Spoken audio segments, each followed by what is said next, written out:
नमस्कार. नेत्रास किचन मराठीमध्ये तुम्हा सर्वांचं खूप खूप मनापासून स्वागत आहे. गरमी खूप वाढली आहे ना, अशा वेळेस दोन्ही वेळ तेच तेच वरण भात भाजी चपाती खायचा कंटाळा येतो. अशा वेळेस छान थंडगार असं चटपटीत काहीतरी खावंसं वाटतं. दही वडा ऑप्शन छान आहे. आज आपण करूया दही वडे. साहित्य पाहूया. दही वड्यांवर घालण्यासाठी आपल्याला दोन प्रकारच्या चटण्या लागतात. एक म्हणजे पुदिन्याची चटणी आणि दुसरी चिंच गुळाची चटणी. तर पुदिनाच्या चटणीचं साहित्य बघूया. इथे मी 1 कप कोथिंबीर घेतली आहे, छान धुवून स्वच्छ घेतली आहे. अर्धा कप पुदिना आहे, 2 हिरव्या मिरच्या, थोडंसं आलं म्हणजे 4-5 तुकडे आल्याचे, 2 लसणीच्या पाकळ्या, मीठ, चाट मसाला आणि 2 चमचे दही. तुम्हाला जर इथे दही घ्यायचं नसेल तर तुम्ही लिंबू घेतला तरी चालेल, पण दह्याच्या ऐवजी 2 चमचे हरभऱ्याची डाळ घ्या, भाजकी डाळ. आता चिंच गुळाच्या चटणीसाठी इथे मी 1 कप चिंच घेतली, ती अर्धा तास आधी कोमट पाण्यात भिजायला घातली. पाऊण कप गुळ आहे आणि पाव कप खजूर आहे, म्हणजे 10 ते 12 खजुराच्या बिया आहेत. इथे भाजलेला जिरा पावडर आहे छोटा चमचा, काळमिरी पावडर आहे, काळं मीठ आणि 1 छोटा चमचा लाल तिखट आहे. वड्यांसाठी इथे मी पाव किलो उडदाची डाळ 6 ते 7 तास भिजवून घेतली आहे. त्याच्यामध्ये आपल्याला नंतर मीठ घालायला लागणार आहे आणि ते वडे तळून झाल्यानंतर ज्या पाण्यात टाकतो ते आपण हिंग आणि मीठ घालून असं पाणी तयार करून घेतलंय. आणि दह्यासाठी इथे अर्धा किलो दही घेतलंय, त्याच्यासाठी 7 चमचे पिठी साखर आणि चवीपुरतं मीठ. वडे तळण्यासाठी तेल. आता आपण पहिला चटणी वाटून घेऊया. इथे आपली हिरवी चटणी वाटून तयार आहे. आता आपण गोड चटणी करूयात. इथे एक भांड घेतलंय, त्याच्यामध्ये ही सगळी मी चिंच घालून घेते. त्याच्यातच घालते गूळ, खजूर, हे मीठ आणि लाल तिखट, जिरेपूड आणि मिरपूड. त्याच्यामध्ये आपण 1 वाटी पाणी घालायचंय आणि हे सगळं छान मिक्स करून त्याला एक उकळी आणायची आहे. याला उकळी येईपर्यंत आपण दही बनवून घेऊया.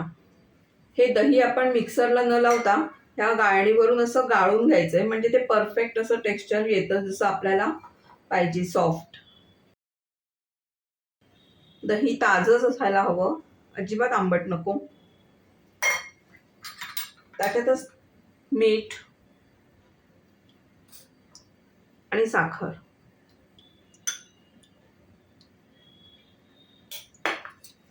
हे सगळं असं मिक्स करून घ्यायचं आहे. इथे आपलं दही तयार आहे. हे अशी याच कन्सिस्टन्सीमध्ये पाहिजे आपल्याला, ह्याच्यापेक्षा पातळ नको. छान सॉफ्ट असं क्रीमी दही तयार आहे. आता आपण ही डाळ वाटून घेऊया. इथे मी कमीत कमी पाणी वापरून सगळी डाळ वाटून घेतली आहे. त्याच्यामध्ये आता मी घालते चवीपुरतं मीठ आणि हे पीठ मी आता एक 5 मिनिटं तरी असं हाताने छान घोटून घेते. इथे आपली डाळ वाटून झाली आहे. हे पीठ मी साधारण 7 ते 8 मिनिटं छान असं फेटून घेतलंय. त्याचा कलर पण बदललाय आणि ते फेटलं गेलंय की नाही ते आपण बघूया. ह्याचा एक छोटासा गोळा घेतलाय, तो इथे पाण्यात टाकून बघायचा. तो असा पाण्यावर तरंगला म्हणजे आपलं पीठ छान फेटलं गेलंय. इथे हे गोड चटणीचं मिश्रण मी गार करून बारीक वाटून घेतलं मिक्सर मधून. ते आता आपण चाळणीवरून गाळून घेणार आहोत. हे मी थोड्याच क्वांटिटीमध्ये केल्यामुळे मी पुन्हा ते काही कळवणार नाहीये चटणी. तुम्ही जर स्टोअर करण्यासाठी करणार असाल तर ती पुन्हा एक उकळी काढून घ्यायला हवी. हे मी ह्याच्यामधून असं फिरवून घेते आणि लगेचच वडे करायला सुरुवात करूया. इथे आपलं तेल मध्यम गरम झालंय. मी असं हाताला थोडं पाणी लावते आणि छोटे छोटे वडे सोडते.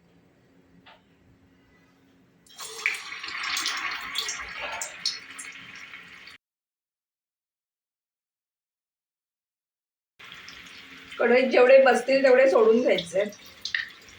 गॅस कुठेही मोठा नाही करायचा आहे आपल्याला. इथे आपले वडे दोन्ही बाजूनी छान गोल्डन झालेत. मी आता ते काढून घेते. हे आपण तळून घेतलेले वडे आता या हिंग आणि मिठाच्या पाण्यात मी घालून घेते. त्याच्यामध्ये आपल्याला साधारण 15-20 मिनिटं तरी ठेवायची आहेत. हे आपण वडे पाण्यामध्ये टाकून 15 ते 20 मिनिटं झालेत. आपण ते आता हळूहळू असं त्यातलं पाणी काढून घेऊया हलक्या हाताने. हलक्या हाताने असं प्रेस करून पाणी काढूया.